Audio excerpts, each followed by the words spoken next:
Hello po mga kaibigan. Good morning po sa inyong lahat. Narito na naman po si Tita Amy. Nandito po tayo sa Belém, Portugal. Belém, Portugal po. Dito tayo. Ayan, ikot ko po kayo. Marami pong matatanaw na maganda. Kaya lang, kanina pa po kasi naulan. Naulan po. Grabe po yung ulan. Hindi po kami makadiskarte ni Kuya Ador. Ayan. Picture lang po muna tayo dito. Samahan niyo po si Tita Amy. Ayan. Ikot-ikot lang po muna tayo. Mamaya pupunta po tayo sa Torre ng Belém. Torre Belém. Nakaano po ako, nakakapote. Kasi tumila po yung ulan. Kaya yung iba wala nang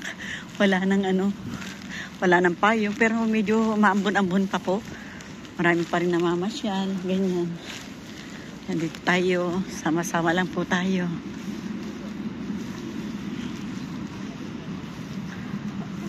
Ayun, doon tayo siguro lalakad papunta ng Torre ng Belém kasi maraming tao papunta doon. Punta tayo doon. Lalakad tayo doon.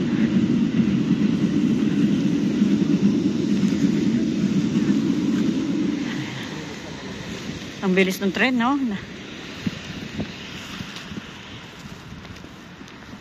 Madulas po yung kalsada nila rito. Hindi po katulad sa Spain, medyo maganda po yung yung daan. Dito po medyo madulas po. Dumudulas sa sapatos, parang hindi po makakaya. Pero syempre, kailangan po natin ito yung maganda rin po yun. Ayun Oo, papa, kinuhanan ko lang yung niyayaya na agad akong Kuya Ador. Sabi ko, kinuhanan ko lang yun. Para po makapanood tayo ng magaganda. Cuidado papa, mga sasakyan.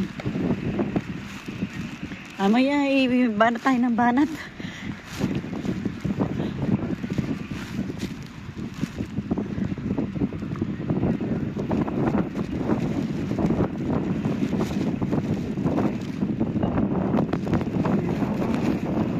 Maingay po yung aking kapote. Nilakihan ko po ng konti para medyo nakikita niyo po kahit malayo.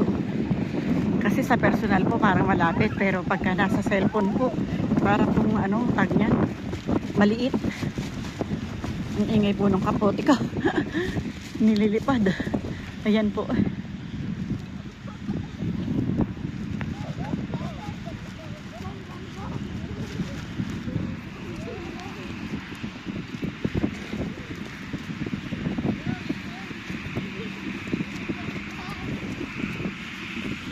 Ang dami pong taong papunta doon sa Torre ng Belém. Sabay po tayo dyan sa kanila para maikot po natin talaga itong Portugal, itong Lisboa.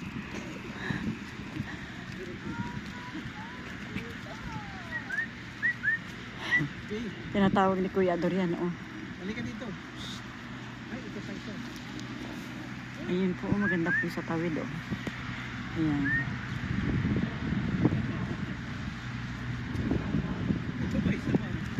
Meron pang isa. Saan na? Wala po yung isa.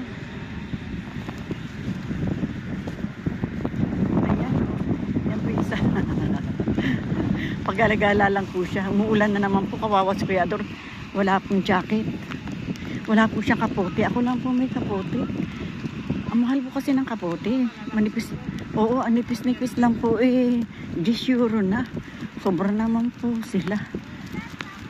Sobrang pong nipis Benga papa, takbo ka dahil wala kang kapote.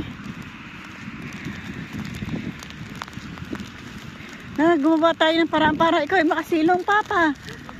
Sige na Benga, lakad ka. Huwag mo na ako intindihin at ako'y nakakapote. Benga papa, lakad ka. Sige po, iwanan ko po muna kayo. Takbo na po si Kuya Ador. Kawawa naman po. Sige po, bye-bye po.